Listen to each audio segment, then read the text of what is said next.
নমস্কার, আপনারা দেখছেন সংবাদ বাংলা ইউটিউব চ্যানেল। আপনাদের সাথে আমি শিল্পা।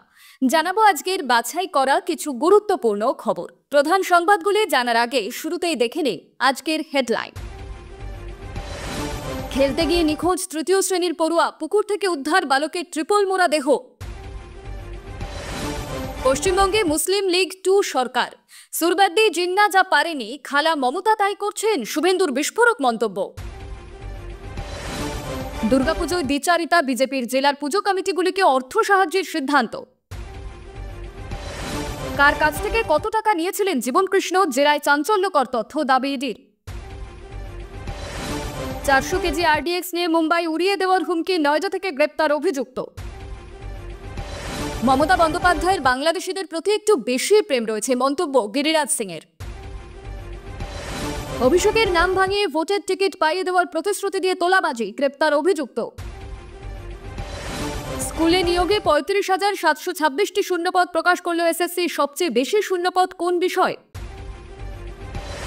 বয়সের ভারে বাতিল হবে 22,000 সরকারি গাড়ি, 700 পুলিশের। দেখুন কোন কোন গাড়ি রয়েছে তালিকায়।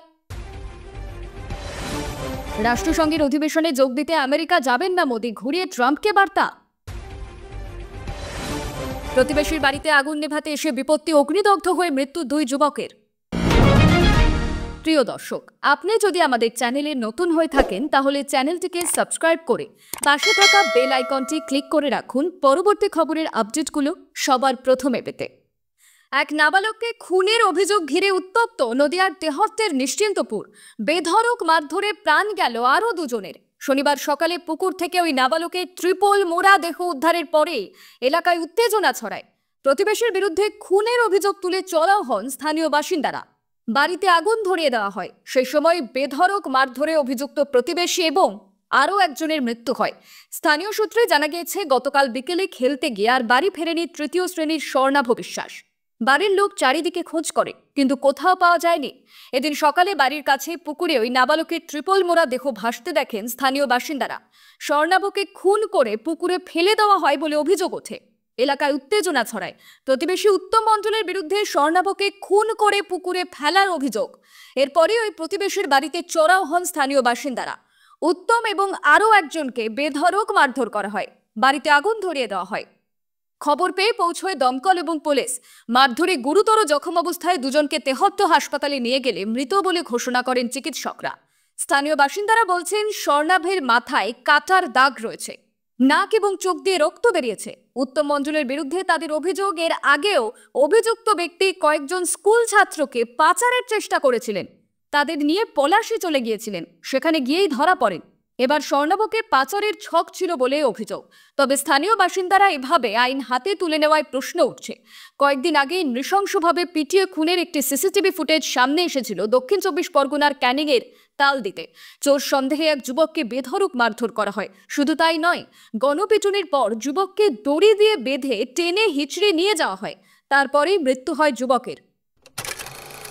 ডক্টর সর্বপল্লী রাধাকৃষ্ণনের জন্মদিন উদযাপিত হচ্ছে শিক্ষক দিবস হিসেবে।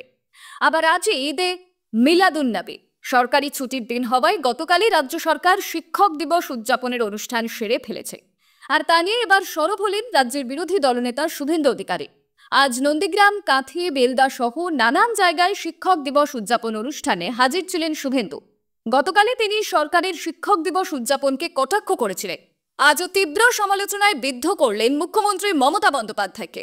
শুভেন্দু বলেন, মমতা বন্দ্যোপাধ্যায় অত্যাধিক তুষ্টিকরণের রাজনীতি করছেন। সে কারণে বিভিন্ন সম্প্রদায়কে বঞ্চিত করে তিনি 76টি মুসলিম জনগোষ্ঠীকে অবৈধভাবে ওবিসি করিয়ে দেওয়ার লক্ষ্যে এগিয়ে চলেছেন। মুসলিমদের কোনো সংগঠন আপত্তি না করার সত্ত্বেও মুখ্যমন্ত্রী শিক্ষক দিবসের সরকারি অনুষ্ঠান 5-এর বদলে 4 তারিখে করেছেন। তিনি ডক্টর সর্বপল্লী রাধাকৃষ্ণনের জন্মদিনও পাল্টে দিচ্ছে। শুভেন্দু আরও বলেন, তুষ্টিকরণের রাজনীতি করতে গিয়ে তিনি শিক্ষক দিবস 5ই সেপ্টেম্বর পালন না করে 4 তারিখে করেছে। ফলে সুরাবর্দি জিন্না যা পারেনি খালা মমতা সেগুলি করে দিচ্ছেন। বাংলায় মুসলিম লীগ 2 তার সরকার চলছে। এবার পুজো কমিটিগুলিকে অনুদান দেওয়া নিয়ে এতদিন কট্টর বিরোধিতা করলেও ভোটের আগে নিজের সেই পথে হাঁটতে চলেছে বিজেপি। রাজ্য জুড়ে ক্লাব এবং পুজো কমিটিগুলোকে এবার অর্থ সাহায্য করার সিদ্ধান্ত নিয়েছে গেরুয়া শিবির। আর সেই অর্থ বন্টনের দায়িত্ব দেওয়া হয়েছে অভিনেতা তথা দলের নেতা মিঠুন চক্রবর্তীকে। সূত্রের খবর, 2021 সালের বিধানসভা ভোটের আগে দিল্লি থেকে কোটি কোটি টাকা পাঠানো হলেও জেলায় পৌঁছানোর আগেই গায়েব হয়ে যায় সেই টাকা। বহু ক্লাব টাকা না পাওয়ায় বিক্ষোভ হয়, এমনকি টাকা পাওয়া কিছু ক্লাবের অস্তিত্বই খুঁজে পাওয়া যায়নি। সেই তিক্ত অভিজ্ঞতা এড়াতেই কেন্দ্রীয় পর্যবেক্ষক সুনীল বনসালের নির্দেশে এবছর কোনো জেলা নেতার হাতে টাকা দেওয়া হবে না। ক্লাব প্রতিনিধিদের সরাসরি মিঠুনের কাছ থেকেই টাকা সংগ্রহ করতে হবে। এই সিদ্ধান্তে দলের ভেতরেও অসন্তোষ তৈরি হয়েছে বলে খবর। তবে সমালোচনার মাঝে ভোটের আগে ফের এলাহি আয়োজন শুরু করেছে বঙ্গ বিজেপি। ইউজেডসিসিতে দুর্গাপুজোর জাঁকজমকপূর্ণ আয়োজনের মাধ্যমে বাংলায় বিদ্বেষের তকমা কাটাতেই চেষ্টা করছে দল। 2020-তে প্রধানমন্ত্রী নরেন্দ্র মোদীর হাত ধরে ভার্চুয়াল উদ্বোধন হয়েছিল। এবার সেই দায়িত্ব নিতে পারেন অমিত শাহ। যদিও রাজ্য সভাপতি শ্রমিক ভট্টাচার্য দাবি করছেন বিজেপি নয়, পশ্চিমবঙ্গ সাংস্কৃতিক মঞ্চ নামের সংগঠনই এই পুজো করছে। বাজেট ধরা হয়েছে 30 লক্ষ টাকার নিচে।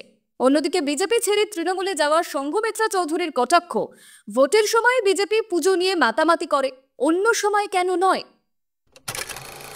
নিয়োগ দুর্নীতি মামলায় ফের বিস্ফোরক তথ্য সামনে আনল ইডি। কেন্দ্রীয় তদন্তকারী সংস্থার দাবি, বরঞ্চার তৃণমূল বিধায়ক জীবনকৃষ্ণ সাহা চাকরির প্রতিশ্রুতি দিয়ে প্রার্থীদের কাছ থেকে মোটা অঙ্কের টাকা নিয়েছিলেন। শুধু তাই নয়, সেই টাকায় আলু কেনাবেচা করে লাভও করেছেন তিনি। অর্থাৎ দুর্নীতির টাকা ঘুরে গিয়েছে কৃষি ব্যবসায়। ইডি সূত্রে খবর, শুক্রবার সিজিও কমপ্লেক্সে হাজির হন এক তরুণী সহ মোট 6 জন প্রার্থী। তাদের জেরায় উঠে আসে চাকরি দেওয়ার প্রতিশ্রুতি দিয়ে জীবনকৃষ্ণের কাছে টাকা দিয়েছিলেন তারা। তদন্তকারীদের দাবি, জীবনকৃষ্ণের অ্যাকাউন্টে ঢুকেছে প্রায় 1,20,00,000 টাকা।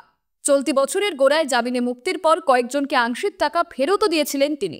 তদন্তে জানা যাচ্ছে শতাধিক প্রার্থীর কাছ থেকে টাকা নেওয়ার অভিযোগ রয়েছে তার বিরুদ্ধে। প্রথম দফায় 20 জন প্রার্থীকে তলব করেছে ইডি, যার মধ্যে 6 জনকে জেরা করে বিস্ফোরক তথ্য মিলেছে। বাকিদেরও শীঘ্রই ডাকা হবে। ইডির নথি অনুযায়ী 2010 থেকে 2015 সালের মধ্যে বিপুল পরিমাণ টাকা জমা পড়েছে তার ব্যাংক অ্যাকাউন্টে। যদিও বিধায়কের দাবি, পরিবারের ব্যবসার টাকা হিসেবেই তা জমা হয়েছে। তদন্তকারীদের মতে, প্রার্থীদের কাছ থেকে পাওয়া টাকা দিয়ে আলু কিনে রাখতেন জীবনকৃষ্ণ। বাজার দর বাড়লে সেই আলু বিক্রি করে লাভও তুলতেন, এমনকি আলু বন্ডেও বিনিয়োগ করেছিলেন। প্রসঙ্গত, তলব করা প্রার্থীদের মধ্যে অনেক টাকা দিয়েও চাকরি পাননি। তাদের জবানবন্দিতে আরও বিস্ফোরক তথ্য মিলতে পারে বলে মনে করছে ইডি। তৃণমূল কংগ্রেস এখনও এ বিষয়ে কোনো প্রতিক্রিয়া দেয়নি। এবার মুম্বাই পুলিশ হোয়াটসঅ্যাপ হেল্পলাইনে এক ভয়াবহ থ্রেট মেসেজ পাওয়ার পরই সতর্ক হয়ে ওঠে গোটা শহর। ওই মেসেজে দাবি করা হয় 400 কেজি RTX, 34টি গাড়ি এবং সমসংখ্যক মানব বোমা ব্যবহার করে বিস্ফোরণে প্রায় 1 কোটি মানুষের মৃত্যু ঘটানো হবে। আরও উল্লেখ ছিল, 14 জন পাকিস্তানি জঙ্গি ইতিমধ্যেই ভারতে ঢুকে পড়েছে এবং গণেশ বিসর্জনের দিন হামলা চালাবে। এত বড় হুমকির পর মুম্বাই পুলিশ নয়ডা পুলিশের সহযোগিতা চায়। নয়ডা পুলিশ কমিশনার লক্ষ্মী সিং এর নেতৃত্বে অভিযান চালিয়ে অশ্বিনী নামে এক ব্যক্তিকে গ্রেফতার করা হয়। মুম্বাই পুলিশের বক্তব্য, মেসেজে লস্কর-ই জিহাদিদের নামও জড়ানো হয়েছিল। তবে এক আধিকারিক জানিয়েছেন, আতঙ্কিত হওয়ার কারণ নেই, পরিস্থিতি নিয়ন্ত্রণে রাখতে বাড়তি ব্যবস্থা নেওয়া হয়েছে। অনন্ত চতুর্দশীর দিন যাতে কোনো রকম অপ্রীতিকর ঘটনা না ঘটে, তার জন্য গোটা মুম্বাই জুড়ে নজিরবিহীন নিরাপত্তা ব্যবস্থাই নেওয়া হয়েছে। 12 জন অতিরিক্ত কমিশনার, 40 জন ডেপুটি কমিশনার, 61 জন সহকারী কমিশনার, 3000 অফিসার এবং প্রায় 14,000 পুলিশ কর্মীকে মোতায়েন করা হয়েছে। এছাড়া শহরের বিভিন্ন সংবেদনশীল জায়গায় বিশেষ পুলিশ টহল চলছে। মোট 21,000 পুলিশ সদস্য ডিউটিতে থাকবে। উৎসবের মরশুমে মুম্বাই পুলিশ কোনো ঝুঁকি নিতে চায়নি। অশ্বিনের বিরুদ্ধে ভারতীয় দণ্ডবিধির 351 ধারা এবং 2, 3, 4 উপধারায় মামলা রুজু হয়েছে। পুলিশ সূত্রে খবর, হোয়াটসঅ্যাপের মাধ্যমে এই ধরনের থ্রেট মেসেজ আগেও এসেছে। তবে এবারে সময় এবং পরিস্থিতি দেখে এটিকে বিশেষ গুরুত্ব দেওয়া হয়েছে। লক্ষাধিক মানুষ যখন গণেশ বিসর্জনে অংশ নেবে, তখন শহর জুড়ে টহল এবং নজরদারি আরও জোরদার থাকবে বলেই জানানো হয়েছে। ফের বাংলার মুখ্যমন্ত্রী মমতা বন্দ্যোপাধ্যায়ের বিরুদ্ধে তীব্র আক্রমণ শানালেন কেন্দ্রীয় মন্ত্রী তথা বিজেপি নেতা গিরিরাজ সিং। বৃহস্পতিবার বিধানসভায় বিজেপি বিধায়কদের বহিষ্কার নিয়ে শুরু হওয়া বিতর্কের পর থেকেই তিনি মুখ্যমন্ত্রীকে নিশানা করছেন। শুক্রবার কলকাতায় এসে ফের অনুপ্রবেশকারী বাংলাদেশি এবং রোহিঙ্গাদের ইস্যুতে সরব হন তিনি। গিরিরাজ সিং অভিযোগ করেন, মমতা বন্দ্যোপাধ্যায়ের সরকার দুর্নীতি আর কাটমানিতে ভর্তি। অধিকাংশ নেতা মন্ত্রী জেলে, একমাত্র কাজ হিসেবে উনি বাংলাদেশি অনুপ্রবেশকারী এবং রোহিঙ্গাদের প্রবেশের রেড কার্পেট বিছিয়ে রেখেছে। এদের প্রতি মুখ্যমন্ত্রীর বেশি ভালোবাসা, যা বাংলার মানুষের জন্য ভয়াবহ। তৃণমূল অবশ্য এই সমালোচনায় বিচলিত নয়। তাদের দাবি, গিরিরাজের এ ধরনের মন্তব্য শুধুই রাজনৈতিক উদ্দেশ্য প্রণোদিত। প্রসঙ্গত, ইতিমধ্যেই এসআইআর ইস্যুতে রাজ্য জুড়ে কেন্দ্রের বিরুদ্ধে তৃণমূলের আন্দোলন চলছে। ঘাসফুল শিবিরের বক্তব্য, ভিন রাজ্যে পরিযায়ী বাঙালি শ্রমিকরা হেনস্থার শিকার হচ্ছেন। বিজেপি নাকি এসআইআর এনে বাংলার বাঙালিদের উৎখাত করতে চাইছে। অন্যদিকে বিজেপির দাবি, এসআইআর কার্যকর করলে ভুয়ো ভোটারদের সরানো যাবে। এই পরিস্থিতিতে গিরিরাজ সিংয়ের কড়া ভাষার আক্রমণ নতুন করে রাজ্য রাজনীতিতে বিতর্ক জোরদার করেছে। মালদহের চাঁচলে বিজেপির গোষ্ঠী সংঘর্ষ ঘিরে তীব্র উত্তেজনা। 29 আগস্ট মাঝরাতে আশ্রম পাড়ায় বিজেপির গ্রাম পঞ্চায়েত সদস্য প্রসেনজিৎ শর্মা এবং বিজেপি সদস্যা স্বামী সুমিত সরকারের মধ্যে সংঘর্ষ বাধে বলে অভিযোগ।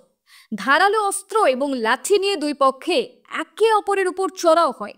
আহত হন 7 জন, তাদের মধ্যে 2 জন আশঙ্কাজনক অবস্থায় হাসপাতালে ভর্তি। খবর পেয়ে বিশাল পুলিশ বাহিনী এবং কমব্যাট ফোর্স ঘটনাস্থলে পৌঁছয়। ঘটনায় থানায় কেউ অভিযোগ না জানালেও পুলিশ স্বতঃপ্রণোদিত হয়ে মামলা রুজু করে তদন্ত শুরু করে এবং 5 জন বিজেপি কর্মীকে গ্রেপ্তার করে। এই গ্রেপ্তারের প্রতিবাদে রাতভর চাঁচল থানার সামনে ধর্নায় বসেন উত্তর মালদহের সাংসদ খগেন মুর্মু। তার অভিযোগ, পুলিশ মিথ্যে মামলা সাজিয়েছে এবং প্রকৃত অপরাধী তৃণমূল নেতাকে আড়াল করছে।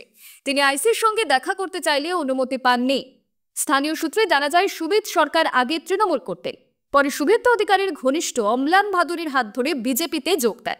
ফলে চাঁচলে আদি বিজেপি এবং শুভেন্দু অনুগামীদের মধ্যে দ্বন্দ্ব অনেকদিন ধরেই চলছে। রাজনৈতিক মহলের দাবি, সংঘর্ষ সেই দ্বন্দ্বের বহিঃপ্রকাশ। যদিও জেলা নেতৃত্বের মুখে কুলু পেটেছে, সাংসদ খগেন মুর্মু গোষ্ঠী কোন্দল অস্বীকার করে গ্রেপ্তার কর্মীদের মুক্তির দাবি তুলেছেন। তৃণমূলের সর্বভারতীয় সাধারণ সম্পাদক অভিষেক বন্দ্যোপাধ্যায়ের নাম ভাঙিয়ে প্রতারণার অভিযোগে গ্রেপ্তার হল শেখ নাজামুল হুদা নামে এক ব্যক্তি। পুলিশের দাবি, বিধানসভা নির্বাচনে টিকিট পাইয়ে দেওয়ার প্রতিশ্রুতি দিয়ে তিনি সাধারণ মানুষের কাছ থেকে অর্থ হাতানোর চেষ্টা করছিলেন। শেক্সপিয়ার সরণি থানার পুলিশ গোপন সূত্রে খবর পেয়ে পার্ক স্ট্রিটের একটি হোটেল থেকে অভিযুক্তকে পাকড়াও করে। অভিযুক্ত নিজেকে অভিষেক বন্দ্যোপাধ্যায়ের ঘনিষ্ঠ পরিচয় দিতেন এবং দাবি করতেন তিনি দলের বিশেষ আস্থাভাজন। সেই প্রভাব খাটিয়ে আগামী নির্বাচনে প্রার্থী করার আশ্বাস দিয়ে ফোন কল এবং ব্যক্তিগত যোগাযোগের মাধ্যমে টাকা নেওয়ার চেষ্টা করতেন। তদন্তে জানা গিয়েছে, কিছুদিন ধরেই তিনি সক্রিয় ছিলেন এবং কয়েক লক্ষ টাকা হাতানোর পরিকল্পনা করেছিলেন। তৃণমূলের পক্ষ থেকে স্পষ্ট জানানো হয়েছে, অভিযুক্তদের সঙ্গে দলের কোনো যোগ নেই এবং দলের নাম ব্যবহার করে প্রতারণা করা হলে কঠোর আইনি ব্যবস্থা নেওয়া হবে। ইতিমধ্যে প্রতারণা এবং জালিয়াতির মামলা রুজু করেছে পুলিশ। শনিবার ধৃতকে আদালতে তোলা হবে। এদিকে নিয়োগ দুর্নীতির জেরে বাতিল হয়েছে 2016 সালের পুরো এসএসসি প্যানেল। সুপ্রিম কোর্টের নির্দেশে নতুন করে পরীক্ষা হবে 7 এবং 14 সেপ্টেম্বর। 7 তারিখ নবম, দশম আর 14 তারিখ একাদশ, দ্বাদশ শ্রেণীর শিক্ষক নিয়োগ পরীক্ষা। প্রায় 5 লক্ষ প্রার্থী বসবেন এই পরীক্ষায়। এরই মধ্যে বিস্ফোরক অভিযোগ তুললেন বিরোধী দলনেতা শুভেন্দু অধিকারী। তার দাবি, এবার 50,000 টাকায় এসএসসির প্রশ্নপত্র বিক্রি হচ্ছে। বসিরহাটে এই লেনদেন চলছে, তার কাছে অডিও টেপও আছে বলে জানান তিনি।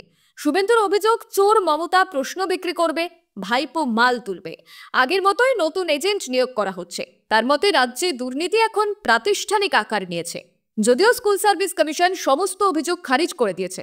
প্রশ্নপত্র সম্পূর্ণ সুরক্ষিত, আতঙ্কের কিছুই নেই। এদিকে এসএসসি নতুন বিজ্ঞপ্তি প্রকাশ করেছে 35,726 শূন্য পদে নিয়োগের জন্য। নবম দশমে 23,212 এবং একাদশ দ্বাদশে 12,514 শূন্য পদ রয়েছে।